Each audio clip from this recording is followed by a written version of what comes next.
안녕하세요, 여러분. 저는 오늘 정말 큰 용기를 내서 이 자리에 앉았어요. 63년을 살면서 이런 일이 제게 일어날 줄은 꿈에도 몰랐거든요. 어디서부터 어떻게 말씀드려야 할지. 혹시 여러분 중에서 젊은 시절 정말 사랑했던 사람이 있으세요? 그 사람을 40년 만에 다시 만난다면 그것도 정말 어이없는 상황에서 말이에요. 제가 지금 겪고 있는 일이 정말 드라마보다 더 드라마틱해요. 그런데 이게 제 실제 인생이라는 게 아직도 믿기지 않아요. 제 이야기를 끝까지 들어주실 수 있나요?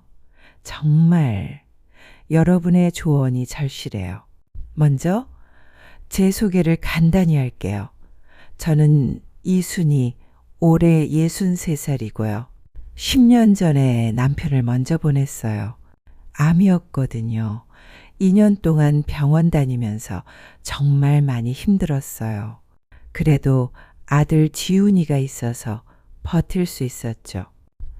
지훈이는 정말 효자예요. 아버지 돌아가신 후로 더 열심히 일해서 지금은 중견기업에서 과장까지 됐어요.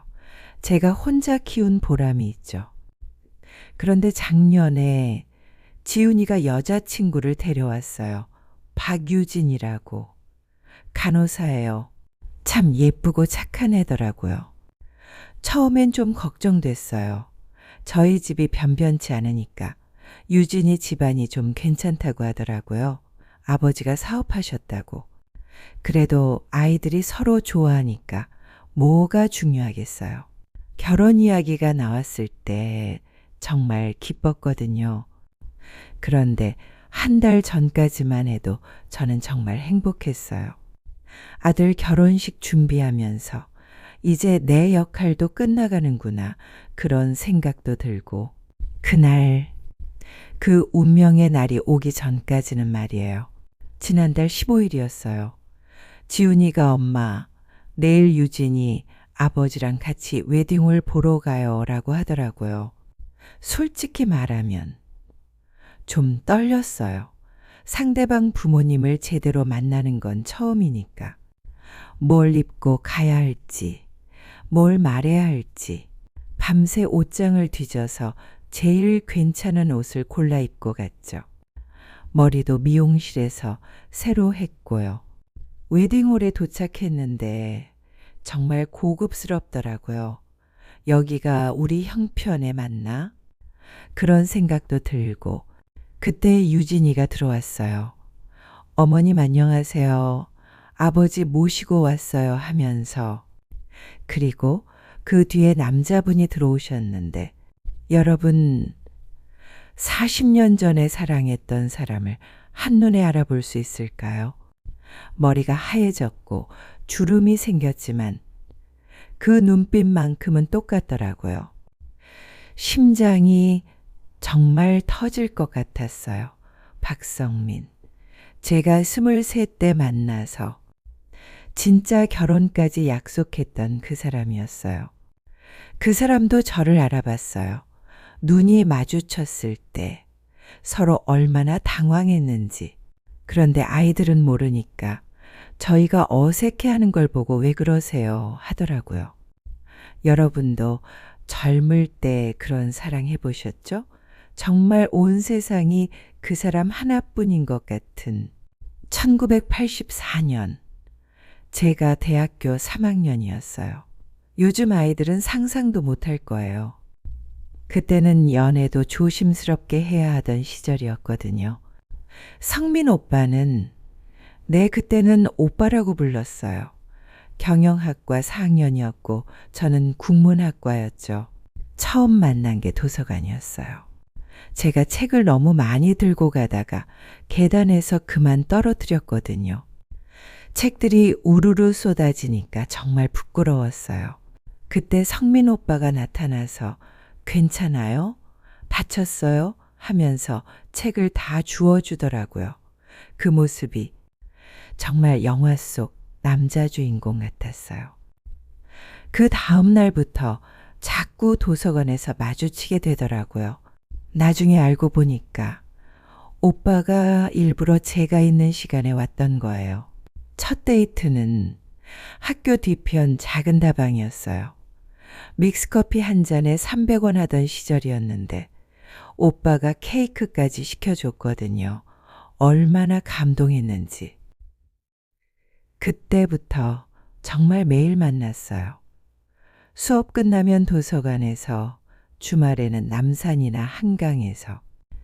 편지도 매일 주고받고, 지금 생각해 보니까 그때가 제 인생에서 가장 행복한 시간이었던 것 같아요. 1985년 봄이었어요.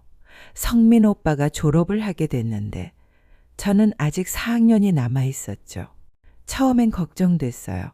오빠가 취직하면 멀어지는 거 아닌가. 그런 생각에 밤잠을 못 잤거든요. 그런데 오빠가 벚꽃이 한창일 때 여의도로 데려갔어요. 그때 여의도 벚꽃 축제가 막 시작된 때였거든요. 벚꽃 나무 아래에서 무릎을 꿇고 프로포즈를 했어요. 순이야, 나랑 결혼하자. 졸업하면 바로 결혼식 올리자고. 반지도 준비해 왔더라고요. 그때 대학생이 반지를 사려면 얼마나 아껴서 모았을까요? 지금도 그 반지 가지고 있어요. 여기 있어요. 40년 동안 한 번도 버리지 못했어요. 이 반지를 받았을 때 정말 세상에서 가장 행복한 여자라고 생각했어요. 이제 우리는 평생 함께구나. 그때부터 결혼 준비를 시작했어요. 오빠는 취직 준비하고 저는 마지막 학년 열심히 하면서 신혼집도 알아보고 혼수도 준비하고 주말마다 동대문이나 남대문에 가서 이불도 보고 그릇도 보고 그런 시간들이 정말 꿈 같았어요. 그런데 문제는 양가 부모님이었어요. 성민 오빠 집안에서 반대가 심했어요. 오빠 아버지가 공무원이셨거든요. 그것도 꽤 높은 자리에 계셨고 어머니는 교사셨어요. 그런데 저희 아버지는 공장에서 일하셨어요. 제가 대학을 갈 수 있었던 것도 아버지가 밤낮 없이 일하셨기 때문이거든요. 처음에 성민 오빠가 저를 집에 소개하겠다고 했을 때 정말 떨렸어요. 최대한 단정하게 입고 예의 바르게 하려고 연습도 했고요. 그런데 오빠네 집에 갔을 때 받은 시선들이 아직도 잊혀지지 않아요. 집안이 어떻게 되냐, 아버지는 뭐 하시냐, 그런 질문들 대답하기가 정말 어려웠어요. 심지어 오빠 어머니가 문조자도 안 맞는데 무슨 결혼이냐고 하시더라고요.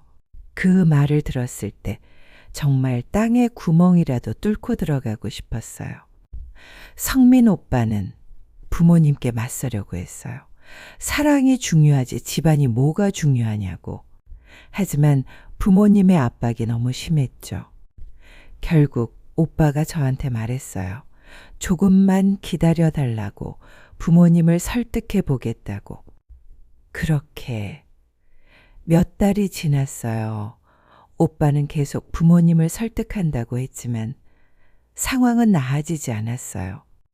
그러던 어느 날 제가 몸이 이상하다는 걸 느꼈어요. 생리가 멈췄어요. 처음엔 스트레스 때문이라고 생각했어요. 오빠네 집안 반대로 워낙 힘들었으니까. 그런데 한 달, 두 달이 지나도 혼자서 임신 테스트기를 샀어요. 그때는 지금처럼 약국에서 쉽게 살 수 있는 것도 아니었거든요. 정말 용기가 필요했어요. 두 줄이 나왔을 때 세상이 무너지는 것 같았어요. 기쁜 마음도 있었지만 무서움이 더 컸어요. 1985년, 지금과는 완전히 다른 시대였어요. 미혼모라는 것 자체가 사회적으로 용납되지 않던 때였거든요. 성민 오빠한테 어떻게 말해야 할지 며칠 동안 고민했어요. 그러다가 용기를 내서 공중전화 박스에서 전화했죠.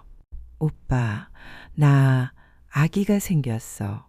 그렇게 말했을 때 전화 너머로 들리는 침묵이 정말 길게 느껴졌어요. 그리고 오빠가 한 말이 지금은 안 돼, 순이야. 부모님이 알면 큰일 나. 어떻게 해야 하지? 그 순간 알았어요. 아, 이 사람은 저와 아이를 선택하지 않을 거구나. 그 후로 며칠 동안 연락이 없었어요. 저는 혼자서 어떻게 해야 할지 몰라서 결국 혼자 결정했어요. 그 아이를 보낼 수밖에 없다고. 병원에 갔을 때 간호사가 보호자는 어디 있냐고 묻더라고요. 혼자 왔다고 했더니 그런 눈으로 보더라고요. 수술실에 들어가기 전까지 성민 오빠가 올까봐 계속 뒤를 돌아봤어요. 하지만 끝까지 오지 않았어요. 여기까지가 40년 전 제 이야기예요. 정말 오랫동안 아무에게도 말하지 못했던 이야기거든요. 지훈이도 모르고 돌아가신 남편도 끝까지 모르고 갔어요. 여러분, 지금까지 제 이야기 들어주셔서 고마워요. 혹시 이런 경험 있으신 분 계시나요? 젊은 시절의 상처. 그것도 가족들에게 말하지 못하는 비밀 말이에요. 댓글로 여러분의 이야기도 들려주세요. 저 혼자만 이런 아픔을 겪은 건 아닐 거예요. 그런데 이제 정말 문제는 여기서부터예요. 40년 만에 그 사람을 다시 만났는데 그것도 우리 아들의 장인어른으로.